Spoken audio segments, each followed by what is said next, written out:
दरम्यान विधान परिषदेमध्ये अन्न आणि नागरी पुरवठा मंत्र्यांनी कोणते मुद्दे मांडलेले आहेत आपण त्यावर एक नजर टाकूया। वाढत्या महागाईमुळे शासन आता सर्वसामान्यांसाठी पुन्हा केरोसिन उपलब्ध करून देणार आहे। त्यानंतर हे केरोसिन थेट सरकारी कंपन्यांच्या पंपांवर विक्रीसाठी ठेवलं जाईल, जेणेकरून लोकांना ते सहज मिळेल। पूर्वी उज्ज्वला योजनेमुळे केरोसिन बंद करण्याचा निर्णय मुंबई हायकोर्टाच्या नागपूर खंडपीठाने दिला होता, कारण उज्ज्वला गॅस योजना लोकांनी घेतली होती।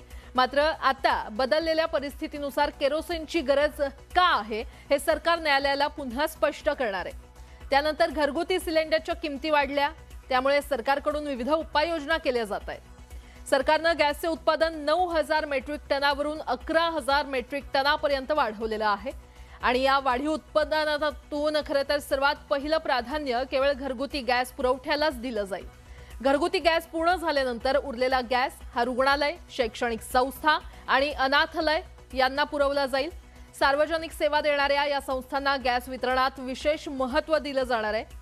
आरोग्य क्षेत्राची गरज ओळखून औषध निर्मिती करणाऱ्या उद्योगांना 50% प्राधान्य देण्याचा निर्णय घेण्यात आलेला आहे आणि यामुळे जीवनावश्यक औषधांच्या उत्पादनात कोणत्याही प्रकारचा अडथळा येणार नाही।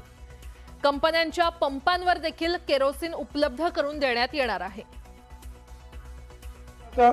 दुसरा मार्ग नाही, पण आपल्याकडे केरोसिनचा साठा आहे भरपूर। आणि काही वर्षापूर्वी नागपूरच्या हायकोर्टाने एक इशारा मारला होता की ज्यांच्याकडे उज्ज्वला आहे त्याच्यामुळे तुम्हाला आता केरोसिन देण्याची गरज नाही। पण आपण हायकोर्टाला आता कळवलेलं आहे की प्राप्त परिस्थितीमध्ये एक अतिशय अडचणीची परिस्थिती निर्माण झाल्यामुळे आम्हाला हा केरोसिनचा सुद्धा लोकांना उपयोग करण्यासाठी केरोसिन जे आहे ते उपलब्ध करून द्यावं लागेल।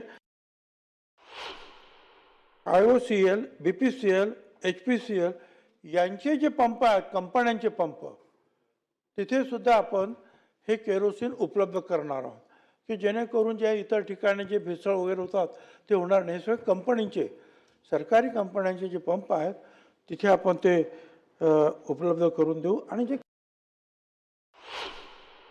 किंवा पेट्रोल पंपच्या माध्यमातून तुम्ही आता केरोसिन सर्वसामान्य लोकांना वाटणार आहेत, पण ते सर्वसामान्य लोकांकडे स्टोव्ह असले पाहिजे, कारण उजाला ज्यांच्याकडे म्हणून केरोसिन देऊ नये असं माननीय उच्च न्यायालयाच्या एका निर्देशावरती ही बंदी आणली होती। मग आता परत स्टोव्ह तुम्ही आपण देणार आहात का? एक तर तुम्ही बघितलं असेल इलेक्ट्रिकल इंडक्शन स्टॉक पूर्ण संपत आलेला आहे। म्हणजे सरकार म्हणून जे या डिझास्टरसाठी जे उतरलं पाहिजे होतं ते कुठेही दिसत नाहीये।